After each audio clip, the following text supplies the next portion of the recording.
Hi guys! Welcome back to my channel, Mami Luz Vlogs. And for today's video ay magluluto tayo guys ng ginataang kalabasa. Lagyan natin ng beans at saka dahon ng kamote. Yung talbos ng kamote guys. So, ayan na yung aking mga ingredients na handa ko na guys. So, let's go. Samahan nyo ako guys magluto. Tara!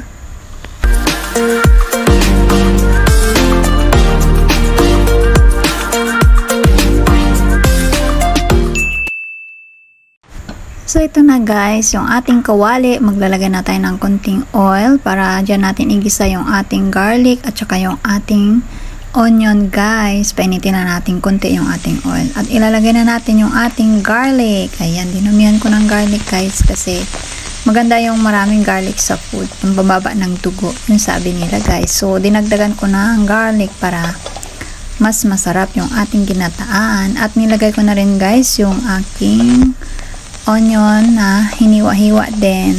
So, continue lang natin siyang igisa-gisa guys hanggang sa medyo mag-brown-brown yung ating garlic and onion. So, ayan na guys, nag-brown-brown na siya. Pwede nang ilagay natin yung ating beans. Ayan. O, diba? Igisa-gisa lang natin konti kasi yung beans is medyo matigas siya guys. Matagal-tagal maluto. Yung kalabasa guys is galing yun sa garden ng tatay ng amo ko. So, fresh pa siya guys. Saka bata pa yung kalabasa. So, ayan na guys. Medyo luto-luto na yung ating sitaw. Ayan. Bagyo beans ang tawag natin dyan, diba guys? Yan. Ilagay na natin yung ating kalabasa. Ayan. Mix-mix natin. At ilagyan natin guys ng kunting tubig kasi super dry yung ating kalabasa at sitaw. Yan, para maluto naman siya guys at hindi masunog. So ayan na guys, tatakpan lang natin para maluto yung ating gulay. Ayan, kumukulo na yung ating gulay. Tingnan natin guys kung pwede nang ilagay yung ating gata. Ayan, pwede na at ilagay na natin isang isang packet ang nilagay kong gata para mas yummy yung ating ginataang kalabasa at sitaw. And hindi na ako naglagay ng kahit sahog guys kasi yung boss ko is vegetarian siya ngayon. Hindi siya kumakain ng karne at saka chicken or fish. So yan lang muna yung aking niluto ngayon guys na gulay, walang sahog. Pero masarap yan guys kahit na walang sahog. Ayan, takpan natin para maluto. Ayan na guys, kumukulo na yung ating ginataang kalabasa. Ayan, mix-mix natin at palaputin natin konti yung kanyang kanyang gata para mas yummy yung ating ginataang kalabasa. Nilagyan ko na rin guys ng konting black pepper. Ayan guys.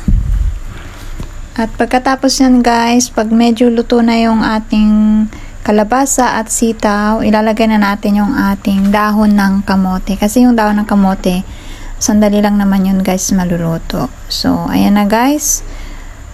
Pwede na siyang ilagay. Ayan. Yung dahon ng kamote na yan guys is galing lang sa tanim ko yan dito. So, ayan. Pampadagdag ba yan ng dugo guys, yung dahon ng kamote? O, diba? So, pakuluan lang natin din konti para maluto yung ating dahon ng kamote, guys. Ayan, medyo maluto-luto na yung ating gulay. Malapit na, guys. Konting taste na lang. So, ayan na. Mix-mix lang natin para lahat naman malagyan ng gata yung ating gulay. So, ayan, guys.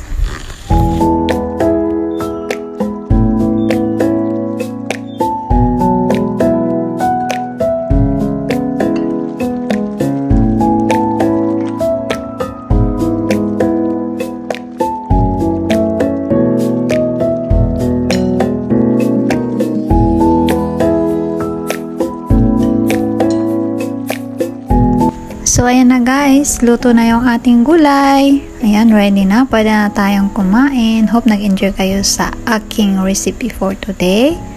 If you are not yet subscribed guys, please do subscribe to Mami Luz Vlogs and bye-bye!